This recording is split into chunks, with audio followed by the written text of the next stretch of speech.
Malcolm was pissed because, you know, I kept bringing white girls around and they didn't like that. You know what I'm saying? That makes sense. Yeah, That's you on know, brand yeah, you know what I'm saying? They with the kept being mad movement. at me saying, y'all making the joint hot. So I said, yeah. Even they were doing, fly Yeah. suits back then. So I see where we connected dots. When I think of Harlem Haberdashery, I think of Guy, I think of Lou, I think of Chad, I think of Kels, I think of Ash, I think of so many people that come through these doors, and it's kind of like a safe haven slash we're rolling out the red carpet for you to learn some things. I know Suge is over here all the time, and I know so many people come through this place and kind of get their ish off when it comes to fashion. But I know there's a lot of questions, and I'm really trying to talk to architects of cultures. I really don't want to talk to the people that's fly by night, that's like, I got something popping, I blew up on Instagram. I really respect and like talking to the people that really have put the work in. Not the people that feel entitled, not the people that feel like they're sore losers, not the people that feel like they're supposed to get some credit that they deserve or because this happened or whatever and they're bickering. No, I really want to talk to people that kind of did things to show other people how it's done and last through different generations. And I think, God, you are one of those guys, a super fly guy. Thank you, bro. God Respect. is a fly guy, and through different generations. And I really want to find out like your past, your upbringing. How did this other fly guy from Seattle find his way here? How did this guy find his way here? And so many other brands that you kind of house. You grew up uptown. Yeah, I grew up in Esplanade Gardens, on 47th and 7th Avenue. Okay. And I've always been into fashion, always loved fashion. I tried sports, but, I made the team, but barely. So I was like, yo, I had to figure out something that, made me feel special. Okay. Fashion always was something that I loved, but not really took serious. I loved it. I was that little kid at the end of the bench watching the older cats, what they had on. Then I would run upstairs and try to emulate what the cool cat that was holding court had on. You know what I'm saying? This is 70s. Okay. So, yeah, so I was a little kid, and what happens is the kids were wearing like Lee jeans and flare Lees and cardigans, suede fronts, mock necks, Kangos, golf hats. Creases in the khakis. Creases That in was the the thing. Yeah, creases in the permanent creases in the leaves. I was a young cat that really liked what I saw with the older cats. Okay.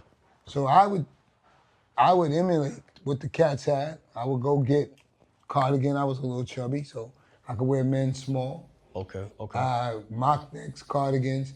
And then my peers started liking the way I dressed, and then they started dressing like me. So we never wore like kid clothes. We was always trying to be adults. Interesting. So I would watch what people wear, and I would like to be different. What makes you unique is when you stand out, when you're not on weird status, which was nothing to me is weird, but I just like to be different. If everybody's wearing shell-toe Adidas, I'm gonna wear Pumas. If everybody's wearing Pumas, I'm gonna wear Stan Smith. I'm not trying to do what everybody else. It took me a long time to get into Timberlands because it was like, to me, that Air Force One, Timberland, all those are cheat codes. Okay. Okay. Those are easy to. Damn, I hope you're not taking a shot at me. No. I ain't want to go too hard. No. That's just the way I see it. But Stan Smith as well. Too. Yeah, but that's my go-to sneaker. Wow. I've been wearing that sneaker for 40 years. Yeah. Okay. So you gotta understand, like, I started wearing linen when brothers was wearing just regular sweatsuits. I was like, no, only West Indians were wearing linen. You get what I'm saying? Right. They understood that. But I would go to stores where they had the Italian linen, and I was like, yo, that's fire. That set is fire. That striped shirt with those pants, that's fire. Wasn't scared of color. Okay. That was another thing. And I was a kid that I'm very practical. I knew what my parents can afford and what they couldn't afford. So I don't come home leaning on my mom telling her, yo, I need 2, 3 new pairs of sneakers. Okay. It's not gonna happen. If she's gonna buy me a pair of sneakers, I'm gonna get an all-white pair of sneakers. You get what I'm saying? Yeah. And then when I wear pink or lavender or sky blue, it goes with my white sneaker. Right. Then I Practical. go to my dad and say, Dad, I need a pair of white sneakers. But I just seen you, no, those are Adidas. I want some white Pumas. So now he buy me the white Pumas. Okay, now I got white Adidas, white Pumas. You feel what I'm saying? I'm not trying to match the stripe to my shirt because that's a treadmill I don't want to be on. Copy. But this is how I'm thinking. You know what I'm saying? As a kid, I'm practical. I'm on my own fly. Okay. You get what I'm saying? Everybody's running to go get whatever they was buying at the time. I'm going to Bergdorf. I'm going to Bloomingdale's. I'm going to Saks. Okay. I'm shopping at Barney's as a kid. Wow. 17. So I'm wearing polo from head to toe, but not the regular polo. I might have a pink polo and pink shorts with the pink hat with white sneakers. You get what I'm saying? Because I'm on my preppy. Right. I'm moving around. I'm doing stuff that the regular kids in my neighborhood is not doing. Everybody trying to get Lee or Adidas sweatsuits, glasses with I'm never wearing glasses without a lens in it. Okay. So That's bum do I lie to me. That means you stole those glasses and somebody had a prescription. I'm not living like that. All right, and you wasn't with the cats in Brooklyn who were boosting the polo. That wasn't your kind of fly either. Okay. What I did was I shopped for all my friends, and most of my friends were in the street. Okay. So they would give you money. They'd say, oh, we're going to the party Friday. What we wearing? Oh, I think we're going to do silk this week. Really? What you need? Give me a stack. So 5 people give you a stack, and this is in the 80s. I got 5,000 on me. You know what I'm saying? So I'm going downtown, and I'm shopping. I'm in all the stores. Right. All the stores know me. I'm in Layton's. Okay. I'm in Nino's. I'm in Shivari. I'm in all the boutiques from here to Soho, all over. Wow. 60th Street was that was the spot. Okay. You get what I'm saying? So that was kind of like the strip. I'm wearing gaiters at 17 years old. Because if you got $5,000 on you, I buy you a pair of shoes, I buy him a pair of shoes, and him a pair of shoes, and then I work my numbers. Nice. I gotta get me a pair. You straight for yourself. So I'm not even thinking about moms. Moms can't help me. Moms ain't even knowing what I'm doing back there. Right. I'm wearing Bally slip-on in 1979, bro. $175 from Layton's. So only older cats know I'm wearing men clothes.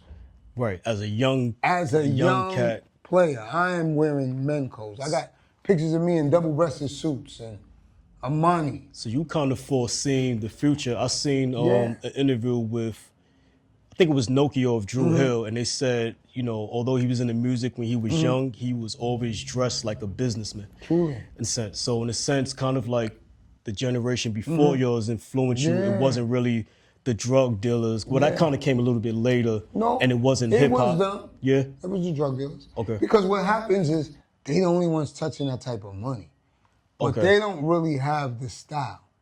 They go to AJ Lester on 125th Street. They go to Haas or Cromfield. They go to basic spots. They go to Delancey. Okay. Everybody gets the same stuff. And everybody's going to Delancey for the gazelles, the minks, I'm taking them. I'm going to get Italian garments. Okay. You understand me? So I'm shopping on 60th Street where the big players shop, where the made men, when niggas pull up in limos. Okay. You get what I'm saying? So at the end of the day, as a young kid, they like, who's this young guy coming through with cash every week buying stuff? He not just buying for himself, he buying for other people. You understand me? And then the lucky number, you having $5,000, because now we got to fast forward between. But you got to understand, back then, 5,000 like 20,000 right now. Hell to the year. My moms don't know what I'm doing. She don't know what's going on. I got 16 pairs of British, I got Bally's, I got everything. Dirt bike, everything. Jewelry, all that. So I don't have to sell drugs. Right. But the crazy thing is, I didn't realize that was just a hustle for me. I would get rented cars. I had American Express as a kid. Wow, You get what I'm saying? That's when Run DMC said, Yeah, "I got so- my name, not my number on the credit card." Yeah, That was so you gotta understand, my boys, I'm getting them renteds. You know what I'm saying? Uh-huh. I'm hustling, but on a different level. But Okay. not realizing that this could be a career. All right. So with that number 5,000, is that how you came up with the name 5,001 Nah, Flavors? it just happened. 5,000 came from a friend of mine. He was, whatever you would ask him, Right. I said, yo, that's a mean shirt. We want that little 5,000. Everything was 5,000. So we would laugh because we said, yo, we tapping each other. Yo, ask him about his hat. He go, man, I got this in Paris, a little 5,000. Everything was 5,000. Okay. He was getting money, but he was over the top. And this is 1992 when you established the brand. No, this is before then. Before you established. Yeah, this is my guy DB, Darryl Barnes. Okay. He was a young fly cat. You understand? Coming up. So everything he have a nugget bracelet, he had a Cuban bracelet with DB on it and diamonds, Chinese leather. Yo, I'll be like, yo, Chad, ask him how much. He said, this bracelet probably cost me a little 5,000. Everything was 5,000? 5,000. Okay. But he didn't realize that. So what happened was we would all laugh. At the end of the day, he's getting money, and he just assumed everything was 5,000. So when we trying to figure out a name of our company, I said, yo, why don't we just be 5,000? Okay. And we all started laughing. Then I was like, you know what? Let's be 5,001. So you're taking just one more than what Dow was talking about. That's fly. You understand me? And that's really, and then we came up with it ain't ice cream because everybody would think like 31 flavors. Got you, like Baskin and Robbins. Yes. Okay. So, in 1992, you established. What was the scene like of fashion in the streets in 1992 when you finally kind of established the brand? Well, what happened was in 92, everybody was doing like Carhartt. They were wearing hockey jerseys. Okay. Timbs with shorts. Motorcycle jackets, the whole Jodeci, Puff. Okay. If you could imagine that. Right. Overalls. You know what I'm saying? Baggy. So everybody was doing baggy. Here I come to Uptown Records because I met up with Andre one time at an art show. He liked what I had on. He talked to Brett. Brett was his right-hand man, Brett Wright. And he said, yo, if he likes you and gives you an interview, appointment, I'll see you. Talked to Brett. Brett got me 2 days later, I'm up in Uptown. I got on purple and brown, suit, pants, shoes. That shit don't even sound good, right? But the shoes was purple and brown. They was purple suede with brown gator going up the front, penny loafers. Okay. So then I just put the brown and purple. Looking like a straight cat daddy. So when I go in that office, everybody is hockey jerseys and fitted to the back, and they looking like, okay, all right, we got Cat Daddy here. Let's see what you got in the bag. So they think I'm gonna pull out a bunch of pinstripe player shit. Okay. No, I got Vansons that say 5,001. I got all kind of shit, leather shorts, hockeys, everything that they wearing, but in leather. Wow. So now they like, oh shit, he got the bag. Pop shit, I say, oh, with the pop shit. Like, I'm really 4 years older than y'all. Like, Okay. We not that far apart. But because of the way you were dressed, they respected you more. But now I'm like, yo, I get home, I said, babe, I can't. I gotta come. I'm looking like Pop do a lot. They not really feeling, they wasn't feeling the purple and brown. They didn't snap on me in front of me, but I know there was jokes being said. You know what I'm saying? So the next day I came, I think I had a hockey jersey with some cargo shorts and some Timbs. Right. And I probably didn't even have the right Timbs. I might have had the thin mints. Without the... I don't even think I had the double soles. You know what I'm saying? Because that really wasn't my thing. Right. I might have seen them for $129 and seen the no leather in the back. And was like, all right. For $99 and went with the no leather. You know what I'm saying? Save a couple dollars. Yeah, because I wasn't really in tune with that look. Okay. But now I know. You can't come up there with them double, with that. They Yeah, got the double the Thin soul Mints, and the Thin Mints. the damn. They, You understand me? But I laugh Thin Mints. because at the end of the day, right. that wasn't my thing. Okay. But I had to get with it. You know what I'm Right. saying? And this was kind of like your breakthrough as far as Yeah. like through Well, hip hop cats having their eye on you and Yeah, coming. no, right before then, I did a project with this guy, Eric Gable. Eric Gable might have been, it was Eric Gable, then I worked with Prince Marquis D in the Soul Convention on Sony, right? I worked with them. I met Eric Gable at this club called Sweetwaters. And I approached him, I said, bro, you owe me some money. He said, what are you talking about? I said, you look like this guy, Eric Gable. He was like, I am Eric Gable. I said, yo, I paid to go see you at a club and you never showed up. So he laughed and explained to me about how a promoter will pay you the front end to get your name on the flyer and then they'll come with the back end. end. Okay. So he didn't show. So he was like, yo, B, what you got on? And I remember to this day what I had on. I had a Jay Leno special. I had the jean shirt, button to the neck, some like Edwin jeans.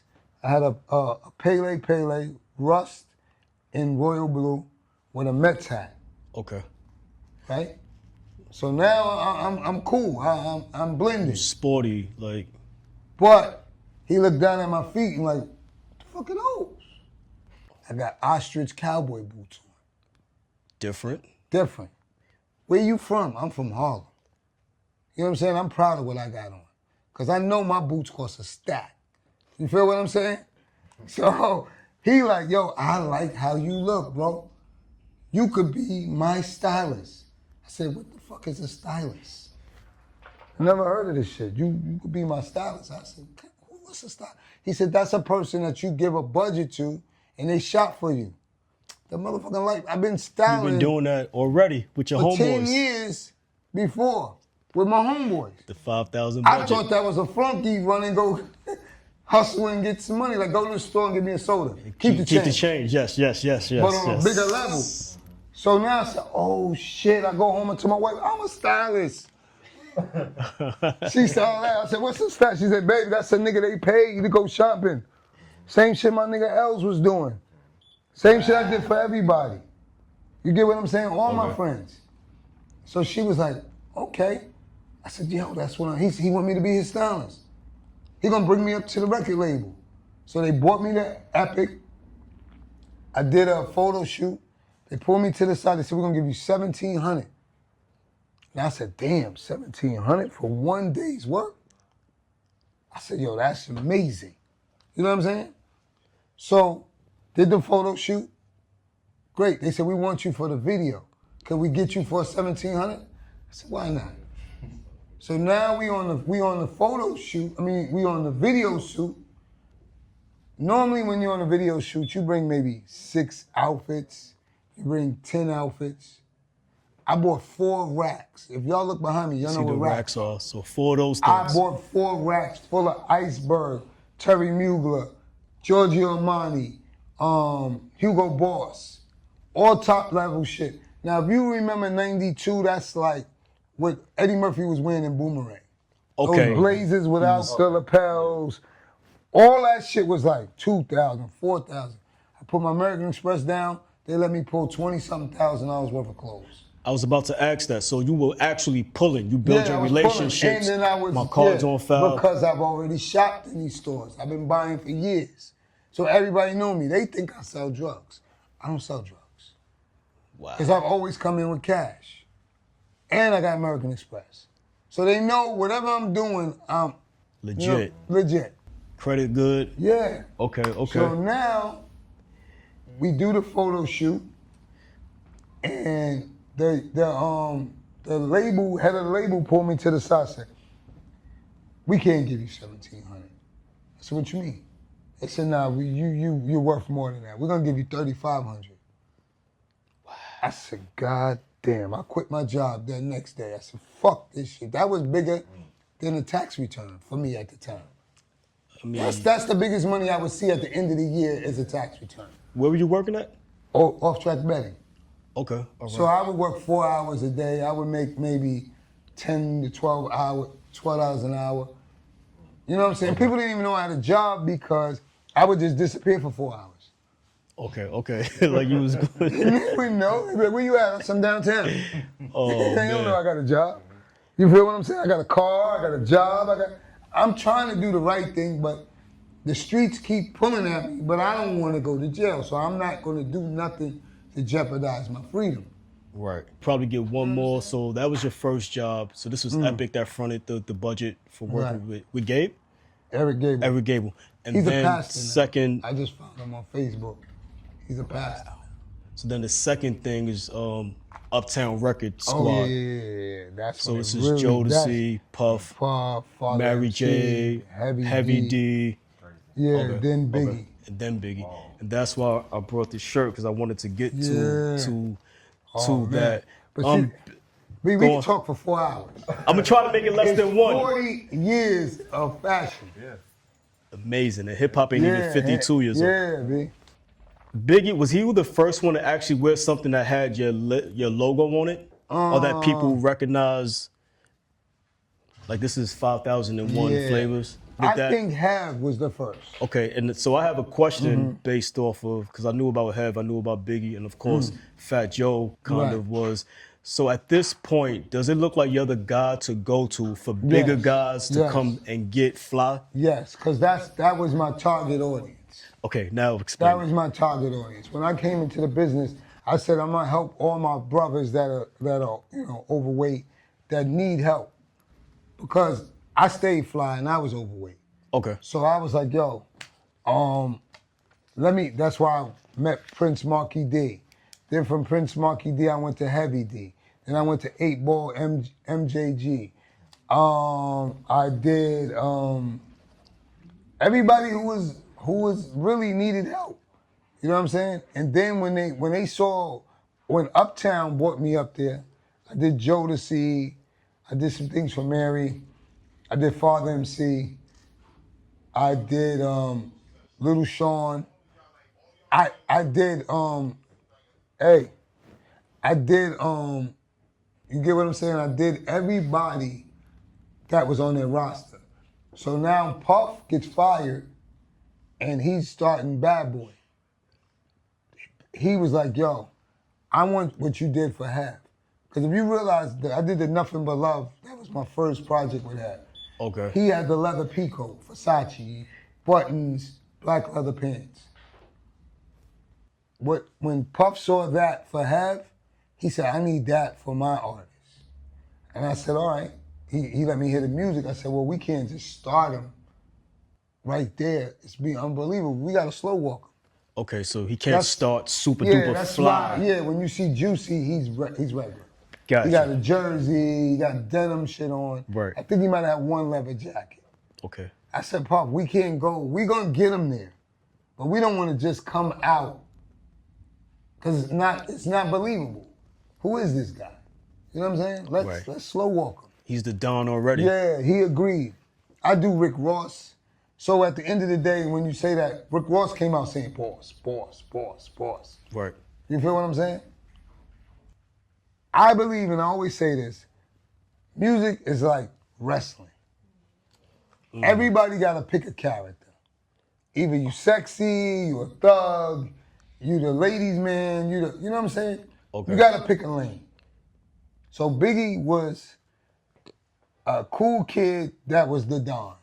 That was his thing. He was the Don. I don't think he really sold drugs. I didn't see him that way. I mean, in the capacity of how they rap about it, like Yeah, it's that was a character. keys with cokes. Yeah, coke, you know. that to me, Big was a storyteller.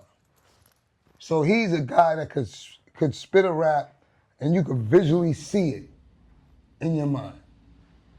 You get what I'm Wow. saying? Yeah. Scarface can do that. Nas can do that. Right. Jadakiss can do that.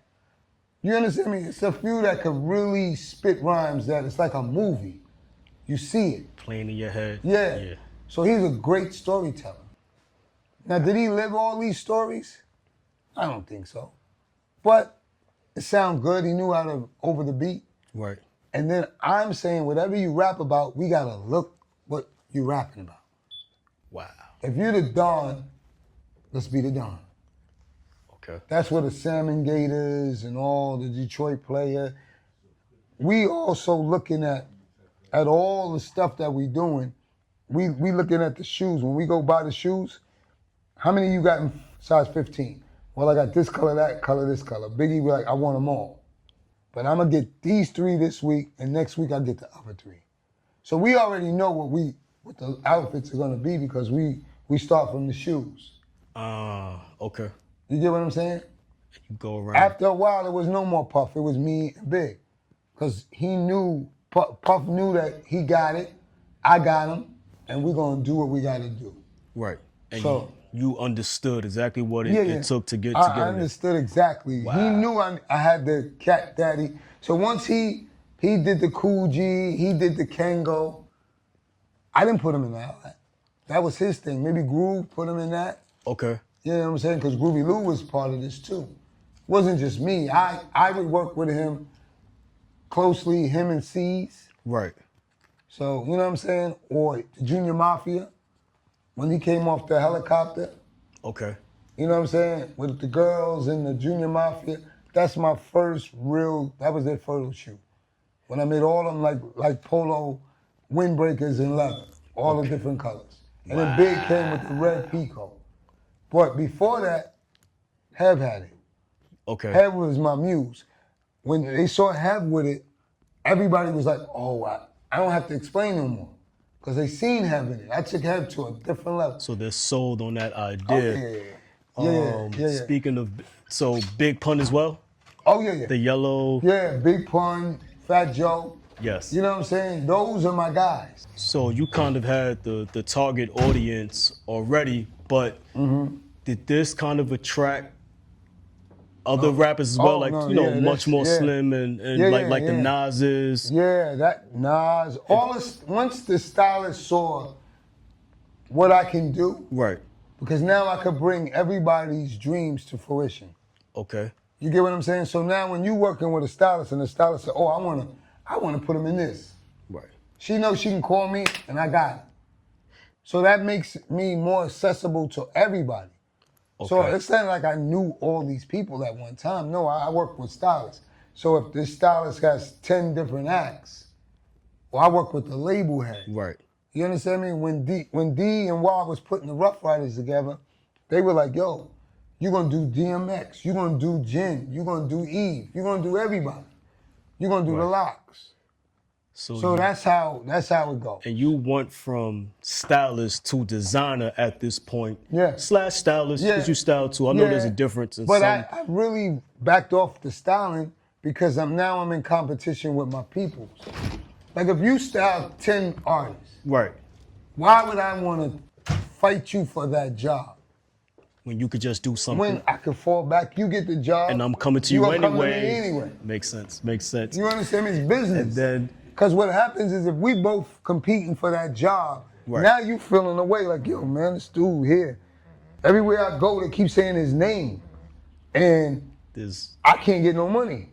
So I'm going to let you eat because you're going to come to me anyway. So what's the sense? So you kind of I don't want to be a stylist. I don't want to run around and get your shoe and your sock and your belt. I don't want to do that no more. Because there's too many people that I'm servicing. Okay. So I can't give you that one-on-one time anymore because I'm dealing with D from Rough Rider. Okay. I'm dealing with Irv Gotti with you know what I'm saying, Murder Inc. All of their custom. I'm with G Unit. I'm with everybody, bro. Right. I do 50, I do Ja Rule, I'm neutral. Everybody's coming to you I've done they want that look. Big, Pop, Suge, and Puff. Come on, bro. Wow. I'm in the thick of it. Okay. I sell bullets. I don't know what you do with the bullets. With the gun, we just gonna sell bullets. I just sell bullets. I don't sell guns. So, I sell bullets. In retrospect, you originally created this pink suit for Nas in the Street Dream video. Yeah. And he came back to you just about, well, I guess 20 years later. 20 years later to recreate that look. And now he has a casino in Queens. Let's talk about that because hip hop, in a sense, like we talk about storytelling in a sense, so they're emulating from the movie Casino. Back then, Nas didn't have a casino, Right. but he's emulating the look of Sam Yeah, Rothstein yeah. played. So in a sense, Nas is manifesting on a song called Street Dreams. Right. And you're on the come up as well. You guys are all kind of manifesting together.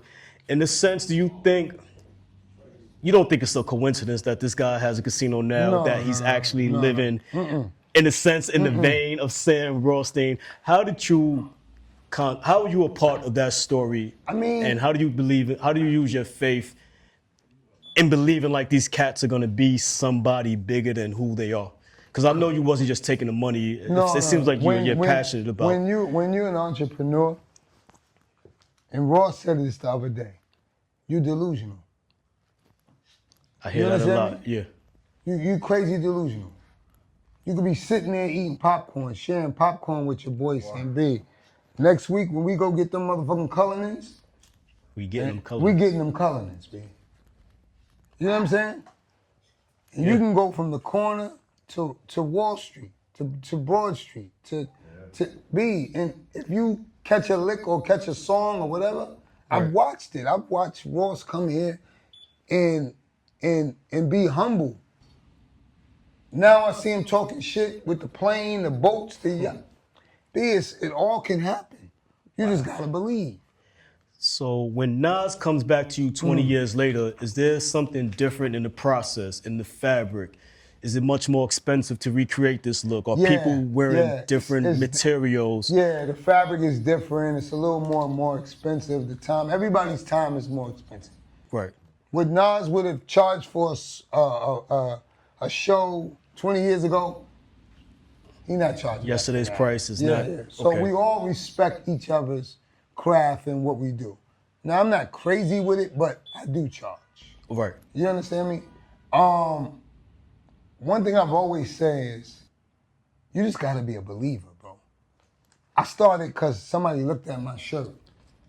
My shirt wasn't Versace. So I didn't say my shirt was Versace, I said I made it. When Andre saw my shirt in Vest, he was like, that's nice, I like that. I said, I made it. You feel me? If I wouldn't have spoke up and said I made it, I wouldn't be here.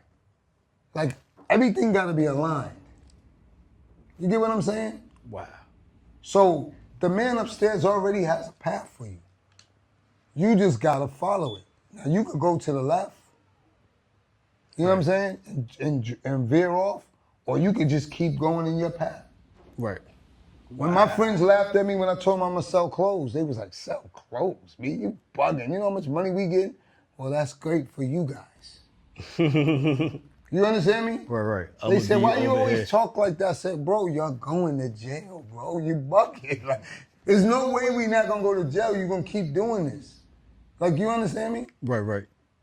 I'm a realistic person. My first car delusional, but realistic. Yes, but realistic. Like, you get what I'm saying? I'm not trying to get a Rolls Royce for my first car.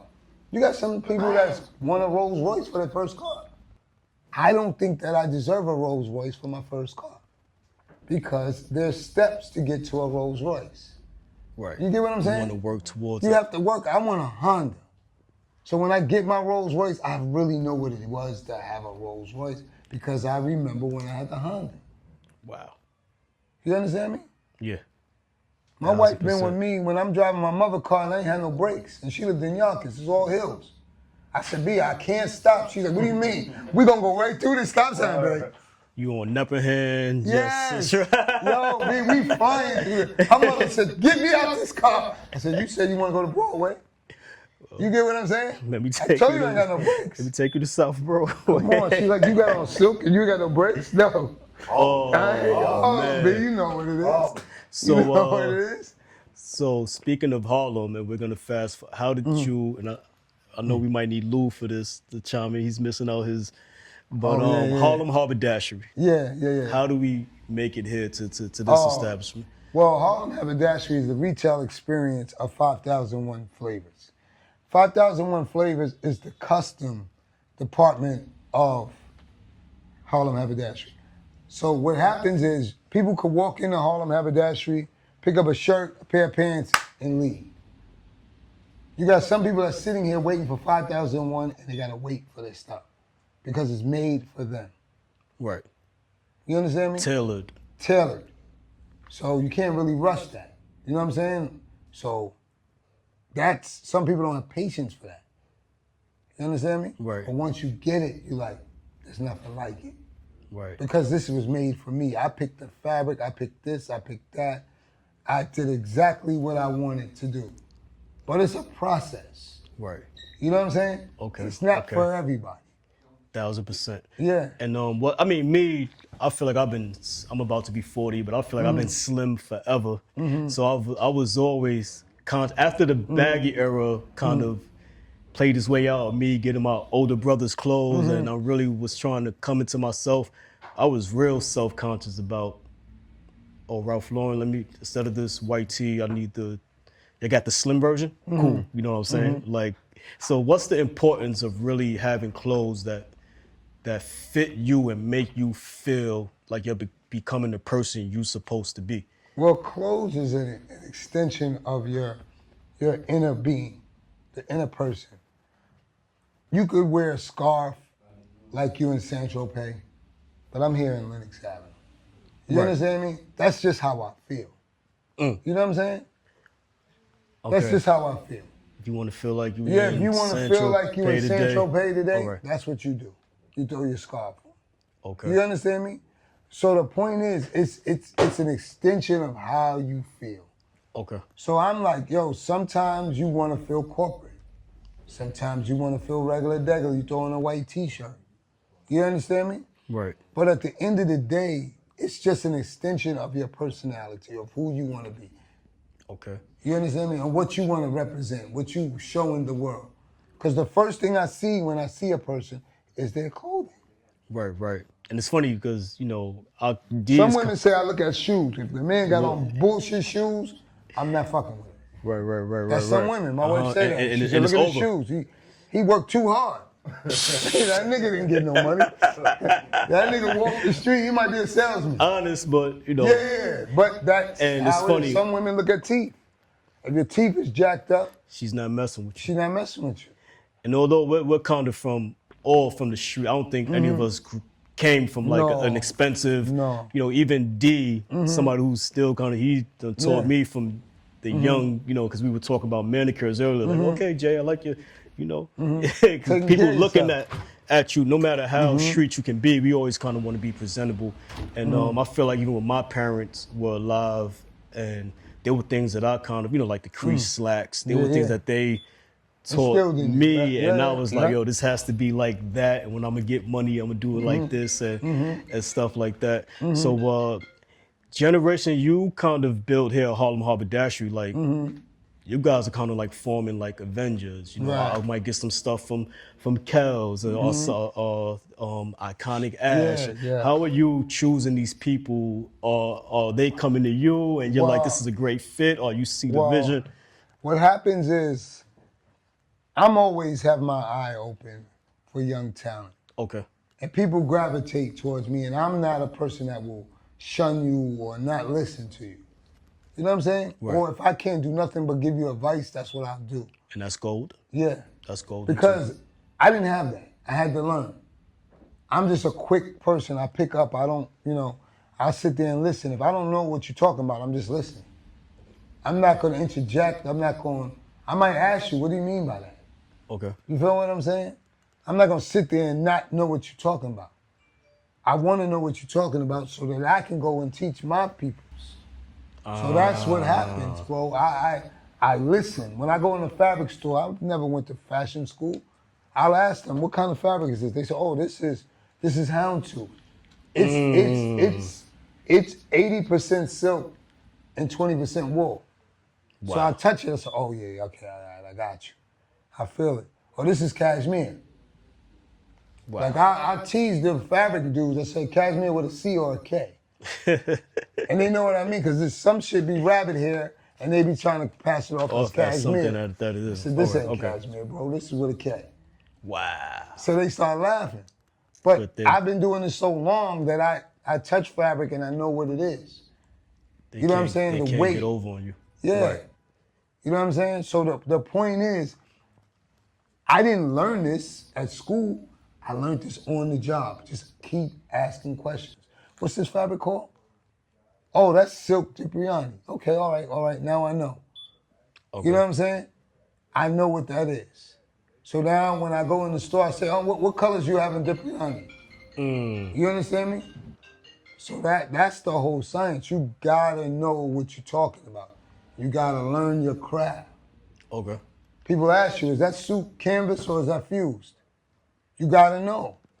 Wow. You gotta know if you're making clothing. It's just like putting tires on your car. What size rims you got? If a guy don't know what size rims he got, those are stolen. He ain't buying them because you would know that those are 20s, those are 18s, those are 17 inch You just rims. know it off the top. You would know because you purchased them. Right. It's like how some people are If you sell rims and I say, yo, those are nice, what you think size rims that on that bike right there? And you be like, yeah. You bullshit. You don't sell rims. You supposed to know that's a 15-inch rim. and similar, you could kind of look at somebody's build and see their measurements when it comes to clothing. All right. Exactly. And then so like generations and family and passing the torch and bringing people in. Tell us about this guy to your Oh yeah, this guy here. I'm here. Mad energy. Okay. Mad energy. Riding skateboard, no shirt on. Yo, see, I thought he was crazy, bro. I don't see no black kids riding no skateboard in the hood. Okay. You know what I'm saying? He riding a skateboard, no shirt on. Yo, I got an album coming out. Look at my new hat. He always had a hustle. Remind me of myself. I just wasn't on no skateboard. You get what I'm saying? Right. So I'm not laughing at him. I'm not clowning him. I'm like, he's trying to find his way. Okay. He's trying to find his way. He wearing cowboy boots one day, next day he got on no shirt, Vans. So he's eclectic in a sense. Yes, he's always walked to his own beat, and I respect that because I was the same way as a kid. Wow. Maybe not as extreme as him, Okay. but that's cool because why you gotta look like everybody else? And it's funny because even when you mentioned you had on the cowboy boots, but the Mets hat, I see some of that coming back today. Like people are You see Ferg with cowboy boots all the time. They embracing it, in a sense, his uncle. And his uncle is my man too. Okay. We grew up together. So you gotta understand, we always did what we wanted to do and dared you to laugh at us. Wow. Because we be like, yo, we 5 years ahead of you, B. This is shit they went in Paris. Y'all niggas, have you ever been to Paris? You got a passport, nigga. How many stints? Then I pull out my American. You got American. Yeah, you know what I'm saying? And that was back then. Yeah, that was a flex. It was green. It was the basic car. I remember because growing up for me, Run DMC was one of my favorite groups. So but the whole I'm science like, you got my name, now my number on the credit card. I got your regards, and I'm like, oh, what they talking about? Yeah, I remember when it was like this is like years ago. I was like a kid. I had to be like 20. I remember when we was in the same store. He was like, yo, Chad, man, listen. I think Sugar J, everybody was here. He was like, man, listen, this kid talented right here. Yo, listen, Chad, man. I don't do music, but if I was a Zach, I'd sign you right now. Yeah, exactly. I'm into fashion. Exactly, because they don't hear me as music. Right, so they're not gonna respect it 100%. No, bro, I tried to get Jason Derulo signed. Wow. He was a kid from Florida. His friends, who was his manager, called me and said, "Yo, God, if you can get him signed, I will give you co-manager." Okay. Now Ed Lover, Chris Lighty, they all my neighbors. They're music people. Ed's radio. Chris Lighty is label. Violator and They like, God, get out of here. You don't know nothing about no goddamn music. This nigga sold 100 million. I should not even be here. And you seen that? You seen that first? Yo, that shit is crazy.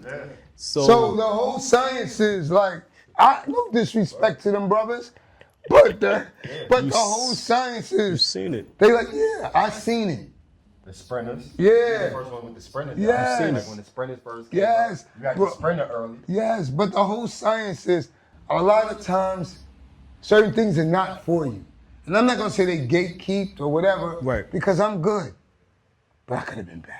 Okay. Oh, I could have been so much better. Every time I see Jason Derulo doing all that TikTok shit, like, oh, Oh man, he like don't even know. is He that don't even know, because he was in high school, a Right. performing arts high school. You gotta understand, T-Pain. I did every top hat T-Pain ever wore. All that was me. wow. Me and Pam Watson, the stylist. R. Kelly. Wow. I Could Believe I Could Fly. All that, me and June, Mr. Biggs. Wow. Me and June Ambrose. And You gotta understand, bro, I've done Luther Vandross, Freddie Jackson, B.B. King, the OJs, Silk, crazy. LSG, Oh, Gerald Levert. Yo, I'm telling you, I got over 1,500 artists under my belt. Crazy. Dressed, Crazy. videos. And Ghostface, New Edition, BBD, Master P, Boys to Men, and all of Mariah this is Carey, what's her name? Missy, the lady with the meat dress, Gaga. She wore, yes, yeah. Yo, B, For the like, Met? yes, Met Gala. I did Met Gala for Ralph Lauren, the God. Wow. And of course, I see you got them, because I got those shorts too. Yeah, it is a Ralph. You looked up to, Yes. okay. But at the end of the day, what I'm trying to tell you, and Lewis was working for Bad Boy, Sybil Phoenix at Bad Boy. He was working with her. Okay. And he used to call me the just style artist. To make the clothing. He was the stylist. Wow. So I would have to bring him swatches. He'd be like, I don't like that. I don't like that. I don't like that. Go find me more. You know what I'm saying? So at the end of the day, like, yo, B, I've been doing this a long time, and I want to help the next generation. Right. So I got Mike B. I got Sonny Fachet. I got Members Club. Okay. Sugar J. Billionaire in New York, my son. Okay. You understand me? My daughters, Ashley. Yes. All these brands, Kels. All these brands underneath me. Because I'm like, yo, B, at a certain point, I don't have the energy for all these meetings and all. Y'all younger. Y'all want to go to the party. Y'all want to do all that stuff. I Take want a to go shot home. at, Yes. get it good. Get So now your feet everybody's wet. getting to eat. Everybody, you know what I'm saying? So I just make the clothes.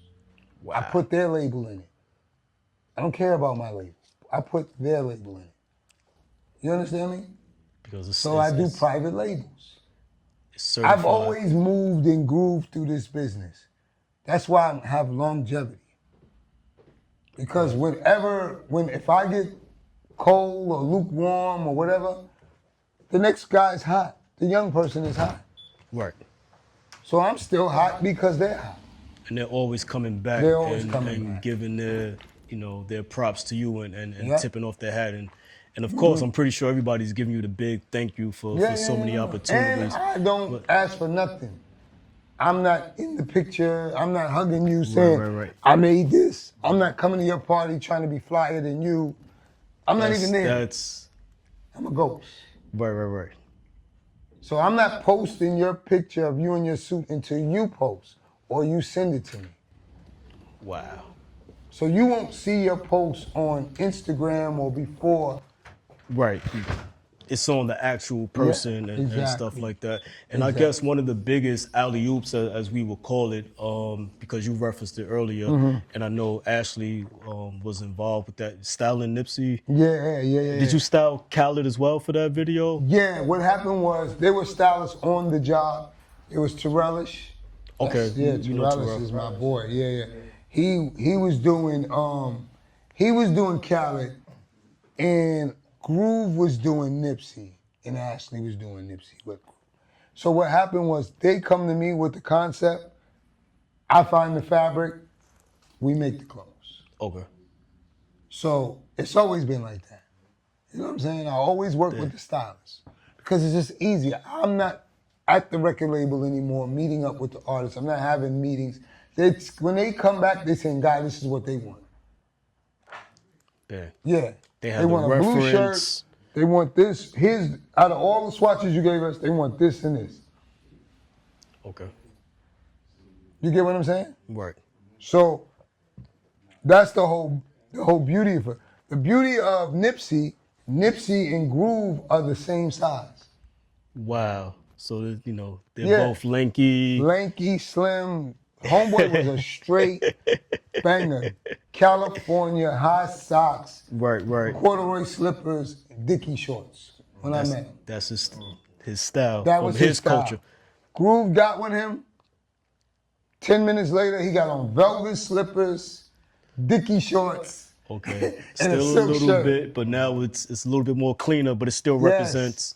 Then once he put on a suit, and America saw him, cultural fashion people saw him, Right. cover of Vogue, cover of GQ. Out of here.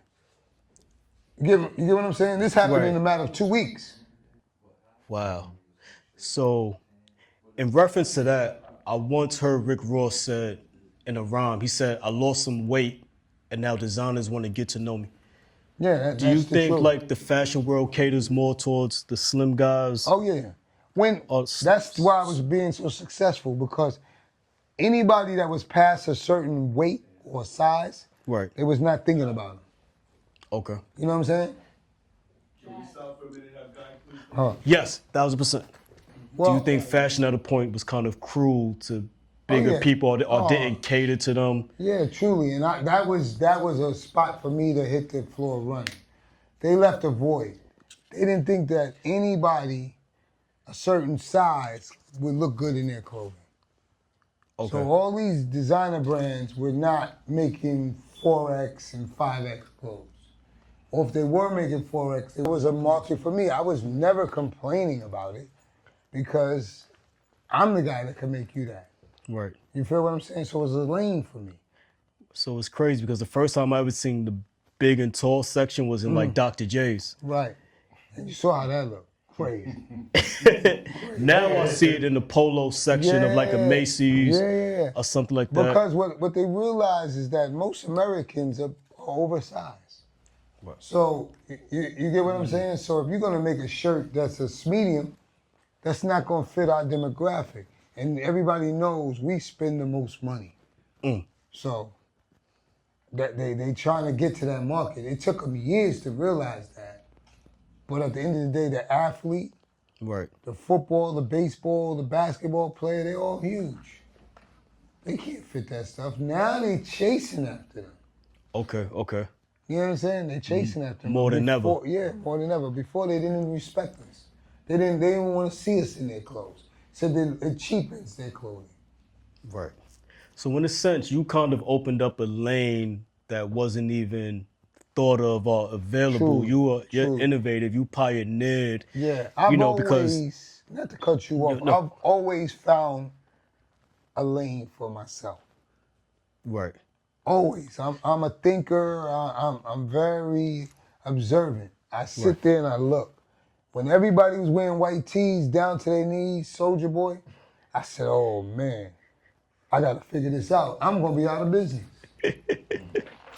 Then the club said you can't go in there with that shirt on. So I started making button-up shirts out of t-shirts. Wow. I put a collar on it, I put buttons, I put 2 pockets on it, I shortened it. And it worked. It worked, because the guy wanted something that was comfortable. Crazy. So now you can't tell this man he can't wear a t-shirt shirt into the party. You understand me? Right. Got a collar. It got 2 pockets on it. It got it buttons up. Right. B, I'm just innovative, B. Whatever you set in front of me, I'm gonna figure it out. So that's kind of, you know, and I think in an instance when we're talking about like overweight, you know, I mean, Heavy D was the overweight lover. Right. But he was the cool, Yes. kind of pretty he boy. He made it fashionable. Right. Because Even he though could dance, he was light on his feet. Right. He wasn't scared to wear colors. He was Biggie before Biggie. He wasn't talking drug talk, and but he was fly. he also had the lazy eye. Yes. And Big had the lazy eye. But when Yes. Big said something like young black, because Jay-Z, they just kind of quoted Jay-Z quoting this, I think, in the New York Times article. But from your perspective, when Big says something like, I'm young black and ugly as ever. However, do you think that amplified your brand? Yeah, because at the end of the day is when you could look at your own faults and make light of it, someone else can't talk about it. I already talked about that. Wow. If we snapping and I say, yeah, I got a peg leg, but I mess with your moms. You won. You know what I'm saying? Your mother won. like me. You can't even And you know what? talk about my peg leg no more because I already addressed that. You And get what I'm saying? So that's just what fat people learn as kids. Most fat guys can snap right. because they've been getting snapped on their whole life. So if you don't have a sense of humor, when Biggie said, "Is that a tiger sewn on your shirt?" and then I the punched tiger. him in his mouth. Yeah, you get what I'm saying? Because we already know what it is. He had the fake version. Yeah, like wow. you know. So when you can make light of yourself. Right. What couldn't somebody say about you if you already talking about yourself? Similar to even Digital Underground when he was like, yeah, I called you fat, but hey, look at me, I'm skinny. Yeah. Like we got our own flaws, but that don't stop me from getting busy. We're embracing. Exactly. We embracing what our flaws is. Everybody looks at themselves in the mirror and be like, I could have been this, I should have been that. Right. I want to be better. I want to, you know what I'm saying? That's just human nature. Right. You know what I'm saying? But at the end of the day, if you can embrace who you are, because God made us all special. Right. You know, some people are more special than others. You know what I'm saying? But one thing I do know that when you are not the prettiest or not the most handsome, you can't rely on that. Right. A lot of handsome and pretty girls don't develop a lot of other stuff because they don't need to. The personality. They already get over what they looks. Wow. And you kind of help So build when that you confidence. when you're a fat guy, you say, "Oh damn, all these tall guys with muscles, I gotta get money." You understand me? Because what's gonna make me look as good as that tall guy with muscles who has no money? He in the gym all day just looking good. I'm the nigga with money. Who she gonna call? The nigga with money. Found my lane. Dope. So that you can't rely on looks when you know. Now I wasn't a bad looking guy, but I always knew that girls like money, and I like money. Fuck what girls like. I like money For yourself. for Like, myself yeah. to keep myself the way I want to be. Right. To keep up with that lifestyle. Yeah, truly. Right. You get what I'm saying? And was Dapper Dan kind of like before your time in a sense? Definitely. Established? He was established. He was before my time. But was he an inspiration to me? I cannot say that he was. Okay. Because there's always been tailors in our community. Right. You know Me, what I'm saying? I mean, not because I managed the Harlem Market now, but even back in the days, the Malcolm Shabazz Harlem Market, they would even crop my T-shirts and Exactly. like stuff like but that. you gotta understand, in our community, we always have tailors because that's a trade. And we don't have money to go to Bergdorf Goodman's or Bloomingdale's and all that. So if we want a suit, we might bring a picture of a suit we like, and your neighborhood tailor make it for you. Right. For a tenth of the price, a third of the price. You get what I'm saying? So that's always been in the field. Sunday best. Everybody wore a suit on Sunday. Easter. You understand me? So yeah, there was Dapper Dan, but there was Ori's. There was Ron on 125th Street. There's about a handful of tailors that in our community.